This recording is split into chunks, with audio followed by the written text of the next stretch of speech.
Kia could have made just another small crossover when it was penning the Soul, but it instead wanted to create a more controversial design that actually ended up being a selling point for this vehicle. Although not everyone likes it, those people who do really love it. This is the first Soul that I've ever driven, but I have to say I am a fan.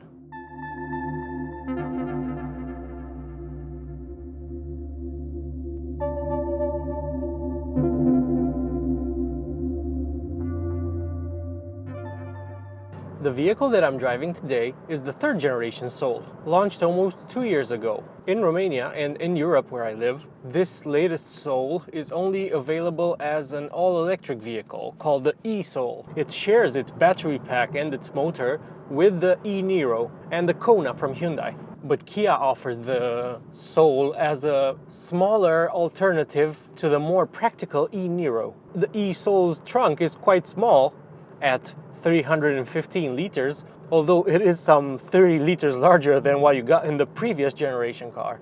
And the opening itself is also quite small, and there's also a big lip. So this vehicle is not the best if you want to carry big items in the back, bulky, voluminous items.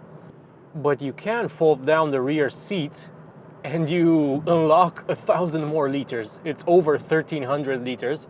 And because of this car's square shape, it actually starts to make a lot more sense as a practical car for carrying stuff. But you do need to fold the back seat to get anything significant in there. I don't think there are any vehicles currently on sale that are not vans that give you more headroom than the Kia e-Soul. I mean, you could wear a sizable hat in here. And because this is a crossover, you expect to sit higher, and you do.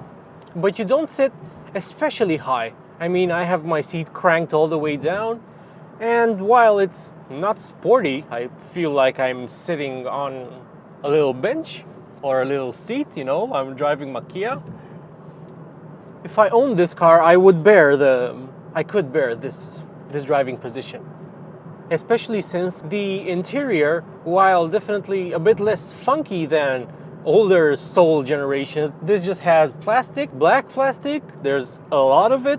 In fact, there are no color flourishes. Even though you can get this panel here in front of the door opening handle, you can get it body colored or in different colors.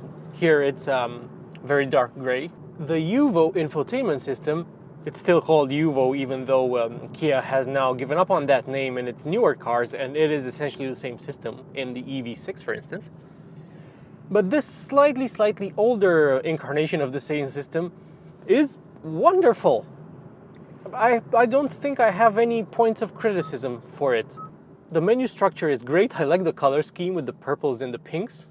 The satellite navigation has a traffic function. It shows you traffic. You can put a SIM card in here and keep this car connected to the internet at all times.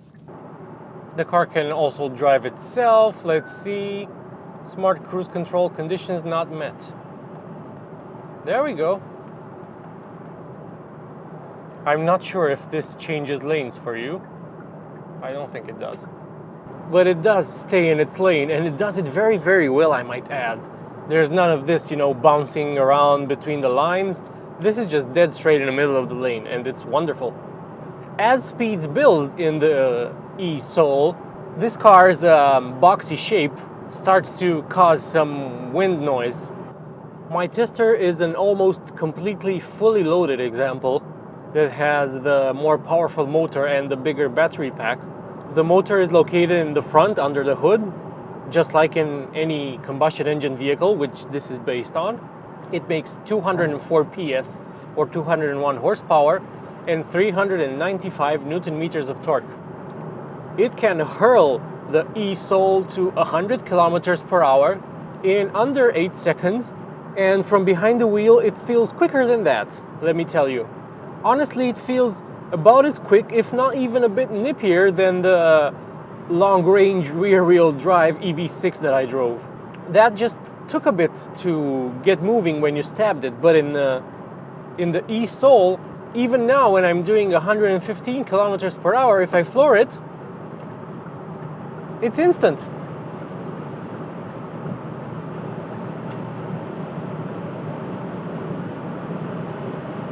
It is definitely a bit noisy, let me tell you. Let me just merge back into the slower lanes. You can also get the e-Soul with a 100 kilowatt motor.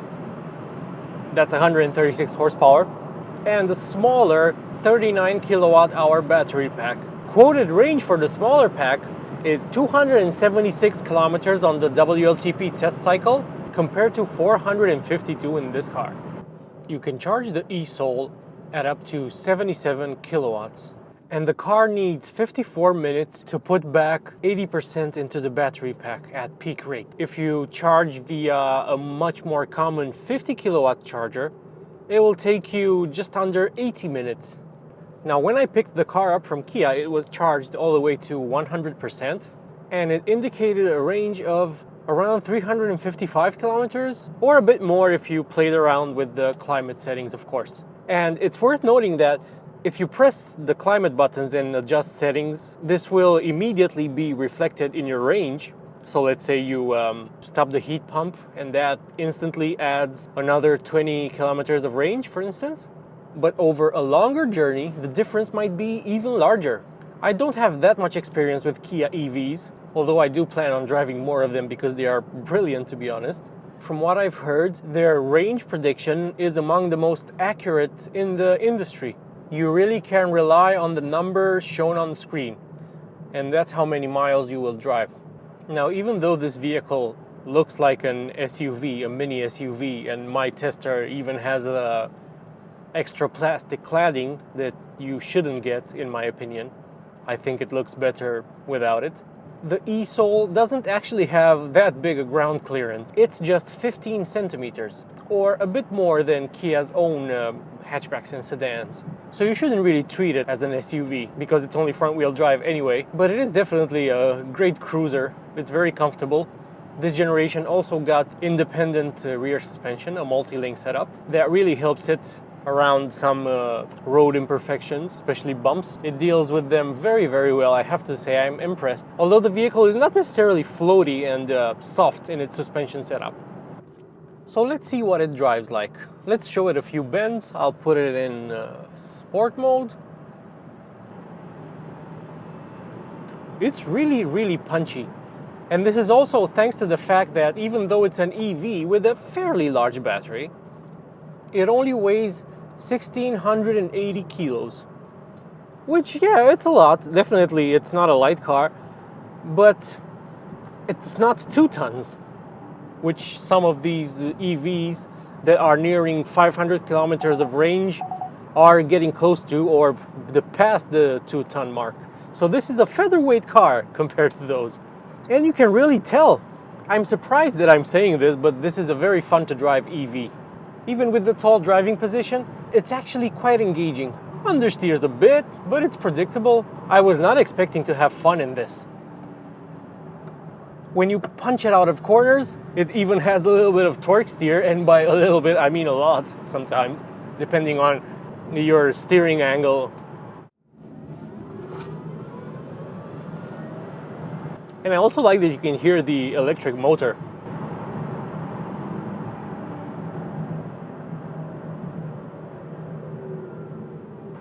I had heard that it's not a bad car to drive, but I wasn't expecting it to be this good.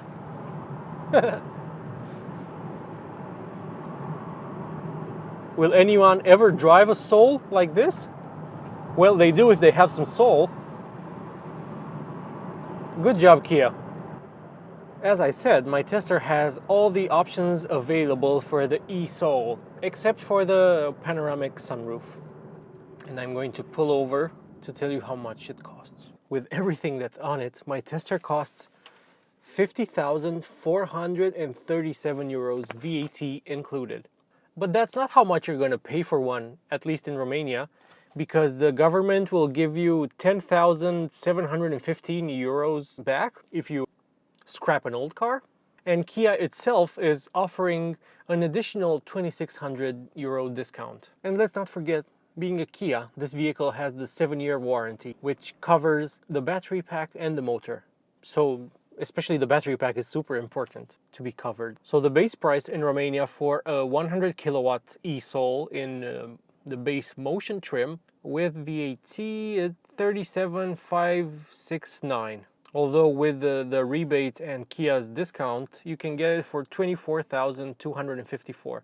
And that's the cheapest you can get an e-Soul. Mine is a premium trim level vehicle, which starts at 43,000 VAT included. So what drives my tester's price up so much? Well, it has the optional battery heater, which works when the vehicle is plugged in and charging and stopped. So if you leave it overnight in winter, for instance, this extra heater, not to be confused with the heat pump, will keep the battery at optimum temperature. So the vehicle also has heated and cooled front seats, heated rear seats, a heated steering wheel, full leather seats, the SUV pack, a tow hitch, folding mirrors, chrome accented exterior door handles, electric front seats, rain sensor, automatic headlights.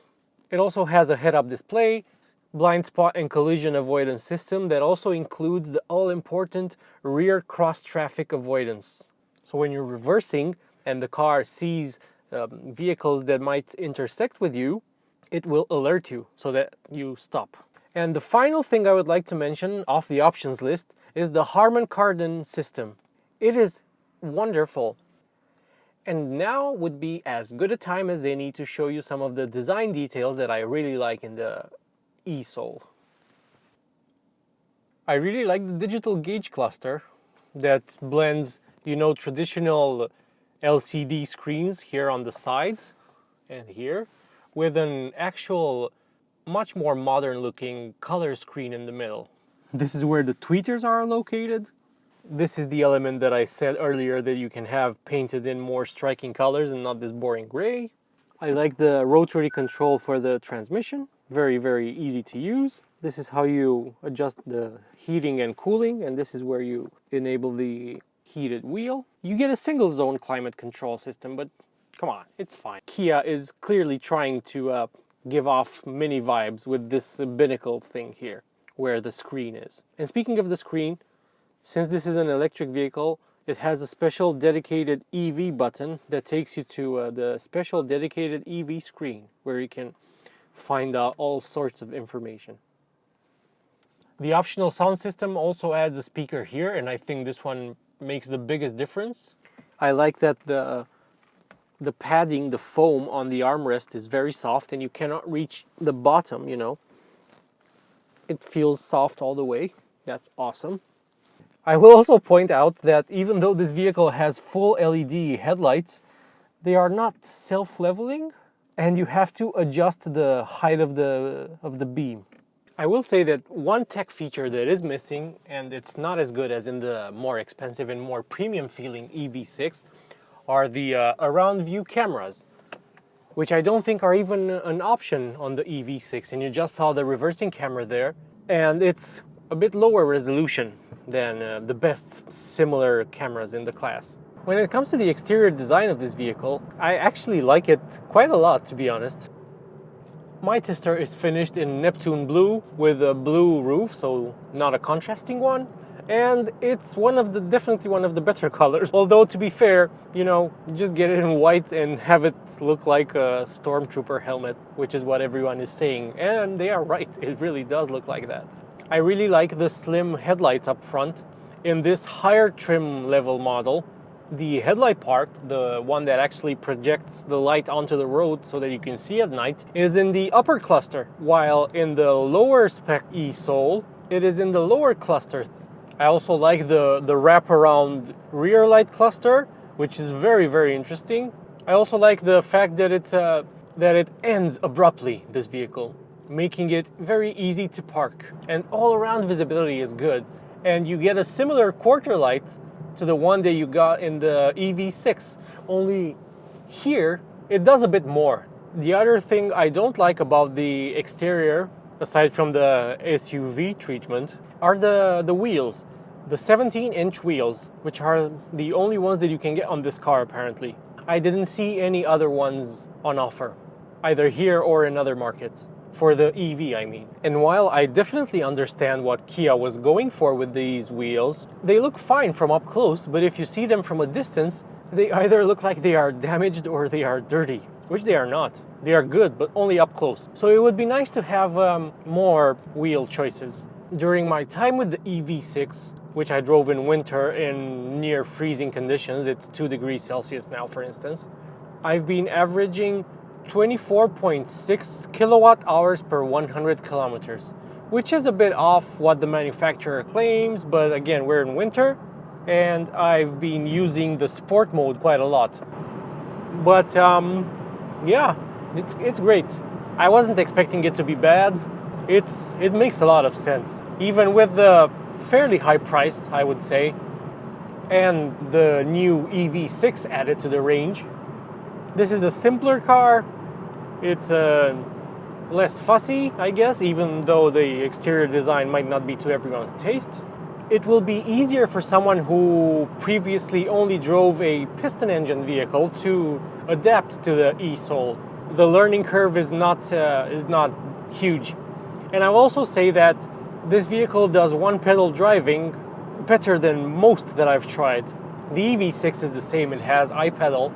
This doesn't have iPedal, but if you crank it all the way to the left, it really strongly regens whenever you lift off. There really is a lot to like. I could talk about this car for hours, and I'm surprising myself because, yeah, not usually my cup of tea, but this particular Korean tea is wonderful. And even though now it's 2 years old and Kia has a much flashier EV in its lineup, I think that you should not overlook the e-Soul if it's still available in your market. You may actually find that you like it more than the EV6.